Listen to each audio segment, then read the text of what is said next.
Taimak Guarriello. Early life, a tapestry of cultures and kicks.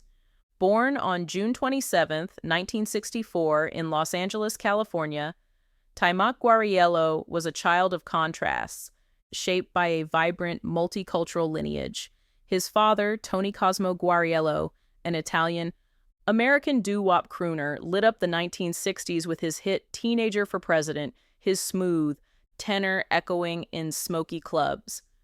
His mother, Loretta, an African-American dynamo, worked at Harlem's Apollo Theater, rubbing elbows with legends like James Brown and Aretha Franklin, her stories of their stage magic filling the family's dinner table. Taimak's biracial identity, half Italian, half African-American, was a bridge between worlds, but in the racially charged 1970s, it also made him a target. Picture a 5-year-old Taimak in their L.A. apartment, the aroma of Loretta's collard greens mingling with Tony's vinyl record spinning Sinatra's My Way, as he dances barefoot, oblivious to the world's divisions. At 7, seeking escape from America's racial strife, marked by the Watts riots and civil rights struggles, his family relocated to London. There, Loretta opened Loretta's, the city's first soul food restaurant, a cozy haven with checkered tablecloths, a jukebox humming Marvin Gaye, and walls adorned with photos of Black icons. The eatery drew rock royalty, David Bowie, savoring cornbread, Mick Jagger joking over peach cobbler, Jimi Hendrix strumming in air, guitar for a giggling Taimak, who served water with wobbly pride. Those were magic nights. Taimak wrote in his 2016 autobiography, Taimak the Last Dragon, his voice warm with nostalgia. By 10, his parents' separation fractured his world. He moved to Rome with Tony, and older brother Mayshan, living in a sun-drenched apartment where Italian neighbors taught him soccer, his lanky frame darting across cobblestone streets. Loretta and his younger sisters, Naria and Tayesha, settled in Paris, their letters filled with tales of the Seine and crepes, a transatlantic thread binding the family. In 1976, at 12, Taimak landed in Manhattan's Upper West Side, in a cramped apartment with his father, stepbrothers Landa and Sharif, and brother, the air thick with Tony's cigarette smoke, and dreams, New York's 1970s pulse, street vendors hawking hot pretzels, graffiti-covered, subway cars rattling, CBGB's punk chords drifting, was a siren call. At Brandeis High School, the Taimak shone as fencing team captain, his foil flashing like lightning and wrestled pinning opponents with a quiet ferocity, but martial arts were his heartbeat. At 6, in his father's L.A. dojo, he'd mimicked Bruce Lee's Enter the Dragon moves, his small fists slicing air, captivated by Lee's blend of power and philosophy. Bruce Lee was my hero, he wrote in Taimak, reverence in every word. I wanted to be him, fearless, free. Tony, a karate enthusiast, enrolled him in Goju Ryu karate under Gerald Lawrence, a sensei whose dojo, with its worn mats and incense haze, demanded discipline. Taimak thrived, his body a canvas of precision. In New York, he trained under Ron the Black Dragon Van Cleef, a martial arts pioneer whose gritty Brooklyn dojo smelled of sweat and ambition. Picture a 15-year-old Taimak, summer heat, seeping through cracked windows, perfecting a spinning heel kick as Van Cleef barks, "Focus, Taimak!" He mastered Taekwondo, Aikido, Chinese Goju, Jeet Kune Do, Wing Chun, Hapkido, and Jiu-Jitsu, earning black belts by his teens, his kicks as sharp as his resolve. Kung Fu films were his sanctuary. He'd sneak into Times Square's 42nd Street grindhouses, neon signs, buzzing all-night kung fu, to watch Shaw Brothers epics like Five Deadly Venoms or 36th, Chamber of Shaolin, their heroes fueling his dreams of stardom. At 18, he clinched the 1983 New York State Kickboxing Championship, his final punch echoing through a roaring crowd at Madison Square Garden, a victory that marked him as a prodigy. Life wasn't all glory. As a biracial kid, Taimak faced racism, slurs on playgrounds, cold stares in stores, too white for some, too black for others, he wrote in Taimak, his pain raw yet defiant.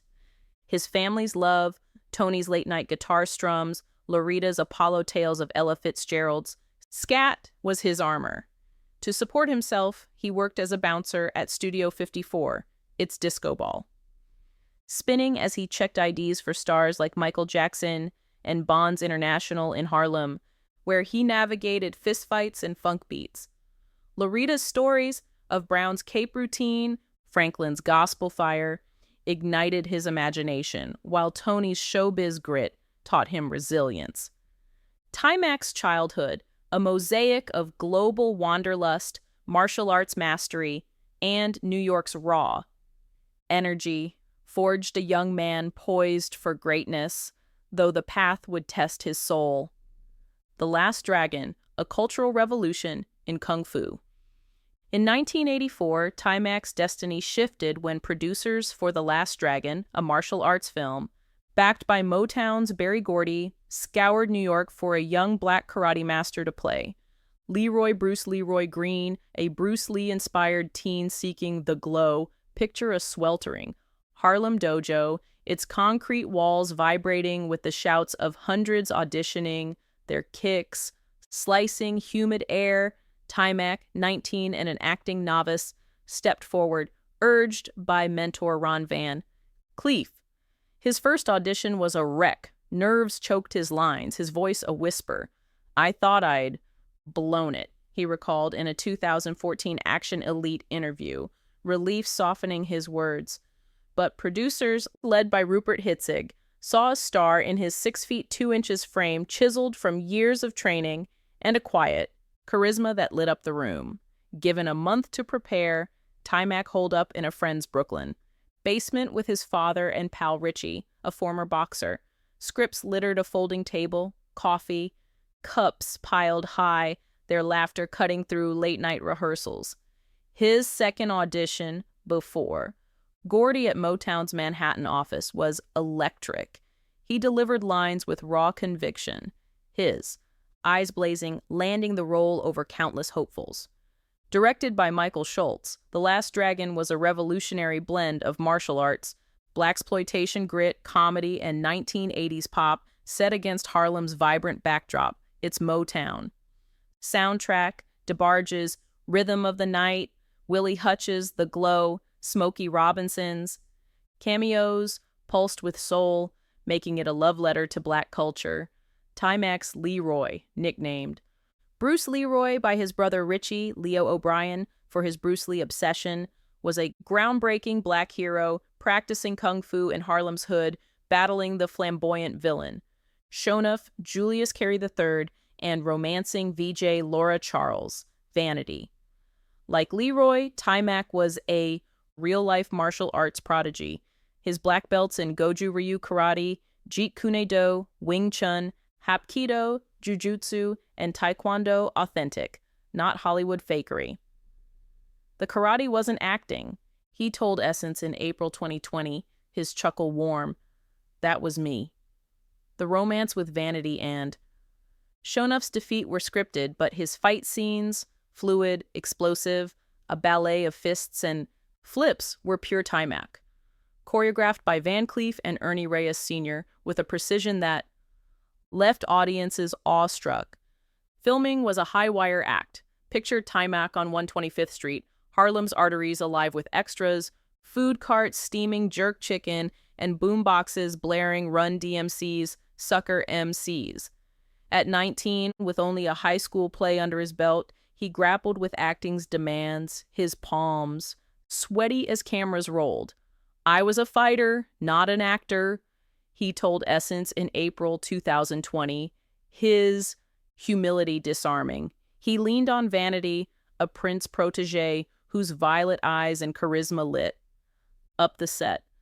Taimak handpicked her for Laura during callbacks, a choice Gordy trusted after seeing their spark. She had that magic, he said in a 2021 YouTube interview, his smile fond.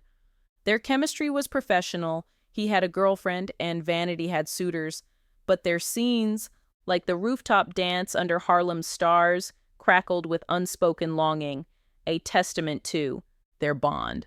The Last Dragon was a cultural milestone in Reagan's America, where black leads were scarce, outside blaxploitation's fading echo. Released in March 1985, it challenged stereotypes, presenting a black martial arts hero who was neither thug nor sidekick, but a dreamer with heart. Its $10 million budget soared to $25.7 million at the box office, making it the highest grossing martial arts film of its time. Critics were split. Variety called it campy fun, while the New York Times sniffed at its cartoonish excess. But fans, from Stevie Wonder to Mariah Carey, embraced its quotable lines, "Who's the master?" "Show 'nuff," and infectious energy. The film's racial dynamics weren't without tension. Some crew members Taimak later revealed in Taimak questioned a black lead in a kung fu film, whispering doubts in production meetings. Gordy's vision and Schultz's direction, rooted in black pride, prevailed, but the experience taught Taimak the industry's undercurrents of bias. Success brought peril. Taimak's youth and inexperience fueled a costly misstep. Producer Rupert Hitzig and childhood friend Troy Beyer, the Five Heartbeats, later said his ego derailed his trajectory. "I was involved in a sequel offer," Hitzig told TV One's Life After, his tone matter. A fact. Taimak held out for a 3-picture deal. Beyer, who'd known him since their Harlem youth, added, "If you're not anchored beyond your ego, you're going down." Taimak got kicked. Pretty hard. The sequel collapsed, a gut punch for the 19-year-old star. "I thought I was invincible," he wrote in Taimak, regret lacing his words. "I didn't know the game." The failure to seize the Last Dragon's momentum left him vulnerable in an industry quick to discard young talent, setting the stage for a journey of reinvention.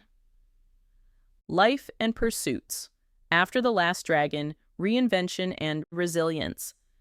After The Last Dragon, Taimak, barely 21, faced Hollywood's brutal realities.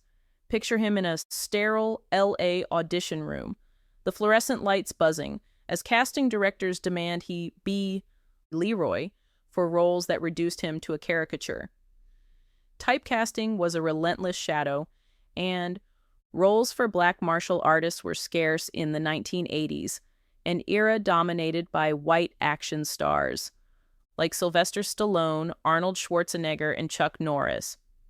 Hollywood wasn't always kind, he told blackdoctor.org in 2024, his voice steady but tinged with wisdom. The sequels. Failure was a psychic wound. "It was one of the first big failures of my life," he said on TV One's Life After, his tone raw with vulnerability. "I expected the party to keep going, but it was a rude awakening. I got bitter for a while, but I let it go and moved on." This moment, shedding. Bitterness for resilience became his North Star, guiding a career and life of eclectic reinvention. Taimak fought typecasting with diverse roles. In 1988, he played a date rapist on A Different World, a daring choice that shocked Last Dragon fans, but showcased his willingness to tackle complex, unglamorous characters. Picture him on set at NBC's Burbank studios, the air thick, with hairspray as he channels menace, his heart racing at the role's weight. He appeared as a bartender on Beverly Hills, 90210, 1991, serving drinks with a sly grin and a paramedic on Third Watch, 2000, racing through New York's chaos. Indie films offered freedom. The White Girl, 1990, a raw drug drama, and Repeat Offenders, Jamais Vu, 2011, a psychological thriller. Let him explore new facets, though none rivaled The Last Dragon's cultural echo. His stage work was a revelation. In 2004, he played Dalton in Roadhouse the Comedy at New, York's Barrow Street Theater, a zany riff on Patrick Swayze's cult hit. Picture him understage, lights, his comedic timing sparking laughter, the audience roaring as he parodies a bouncer's swagger. He toured in Cheaters with Brian McKnight and James Avery, the stage's intimacy, rekindling his love for live performance. Theater felt alive, he wrote in a 2016 Amazon review, his passion leaping off the page. His martial arts roots opened creative avenues. He choreographed fights for Madonna's 2001 Drowned World Tour, his moves syncing with her defiant energy in arenas packed with screaming fans. He shaped Bush's Chemical Between Us video, blending grit and grace in its dystopian visuals. Music videos highlighted his charisma. He stole scenes as the romantic lead. In Janet Jackson's Let's Wait a While, 1987, his smoldering gaze captivating, and Debbie, Allen's Special Look, 1989, though Jackson's boyfriend kept their chemistry strictly professional. I love acting and martial arts equally, he told TV One's Life After, his voice clear, and conviction. Acting and directing can be political, but with martial arts, what you put in is what you get out. This duality, artistry and discipline, anchored his career through Hollywood's ebbs and flows. Wellness became Taimak's mission, a reflection of his martial arts philosophy of balance and vitality. In 2002, he opened Fitness Concepts, a gym on Manhattan's East Side. It's mirrored. Walls and hardwood floors, a sanctuary for transformation. Picture him there, sweat-soaked, guiding a client through a roundhouse kick, the air humming with effort, his smile a beacon of encouragement. Your training with me includes proper nutrition and diet for optimum health, he states on emtaimak.com. In a short time, you'll be energized like never before. As a personal trainer, his exercise classes blend karate's precision, blocks, strikes, katas with nutrition plans emphasizing whole foods and mindfulness. I've learned how diet and training fuel energy and vitality, he wrote, drawing on decades of discipline since his first dojo days at 6. His approach is holistic, addressing what drains energy, from poor diet to stress, helping clients feel like they never did before, as he promises online. In 2009, Taimak launched Unfolding Dreams, a wellness program for at-risk youth in New York's underserved neighborhoods like the South Bronx and Bed-Stuy. Picture him in a community center, its walls plastered with kids' artwork as teens circle him, learning a defensive stance. It's about finding peace in the moment, he told news.amamama.com in 2021, his voice warm and steady. The program teaches mindfulness, self-defense, and confidence, empowering kids to navigate life's chaos. Martial arts saved me, he said in a 2024 YouTube interview, his eyes bright. I want to pass that on. In the early 2000s, he released Taimak FIT, Find Inner Transformation, a fitness DVD blending martial arts workouts with nutrition tips. It's upbeat energy inspiring fans to find their glow. In 2016, he published Taimak The Last Dragon, a raw autobiography that lays bare his struggles with self-doubt, racism, and Hollywood's undercover wickedness. It's my truth, he told Amazon reviewers who lauded its honesty, one writing, Taimak's spirit shines through every page. The book was a catharsis, a reclaiming of his narrative after years of industry slights.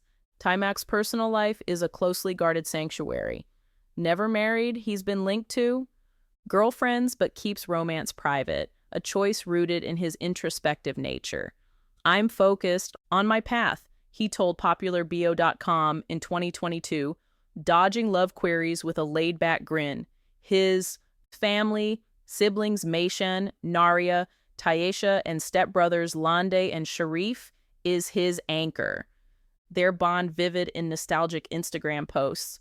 A faded photo of Larita laughing, a Polaroid of Taimak and Meishan in Rome, their perms proudly 1970s. He's a cool, laid-back dude. Friends say his humility forged in fame's crucible. The psychological toll of his early failures lingered, self-doubt crept in during lean years as he questioned his place in Hollywood. Therapy and meditation, he revealed in Taimak, helped him heal, grounding him in gratitude. I learned to let go of what I can't control, he wrote, a mantra that echoes his martial arts ethos. His contributions haven't gone unnoticed.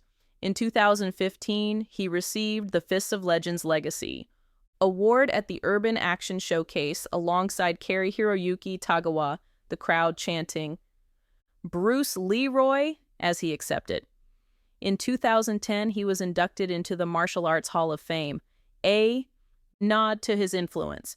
His net worth, estimated at $400,000 in 2020, reflects a modest yet impactful career built on passion, not flash. At 60 in 2025, Taimak is as chiseled as ever, his physique a testament to lifelong discipline, still a real-life Bruce Leroy kicking with purpose. Today, Taimak's creativity burns bright. He's directing his first film, I've Seen Things, a film noir.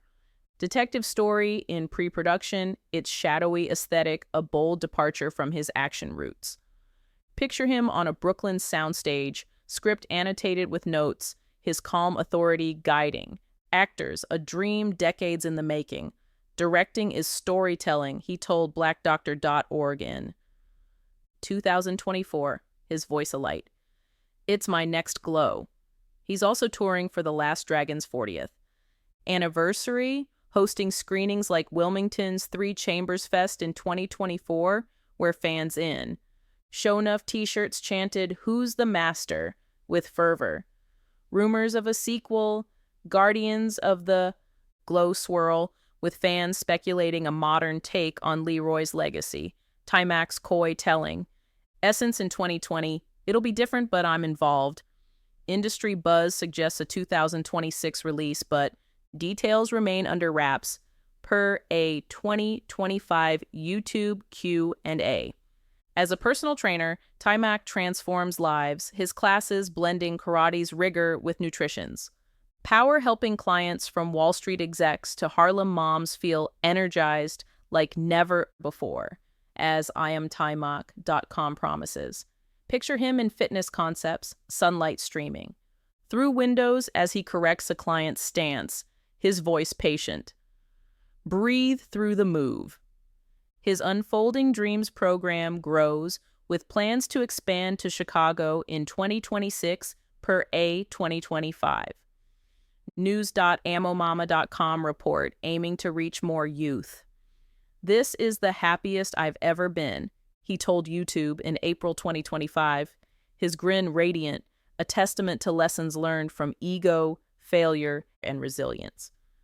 Taimak's Odyssey, from a kung fu kid in Harlem's crucible to a Hollywood icon, wellness, advocate and budding director, is a masterclass in finding one's glow.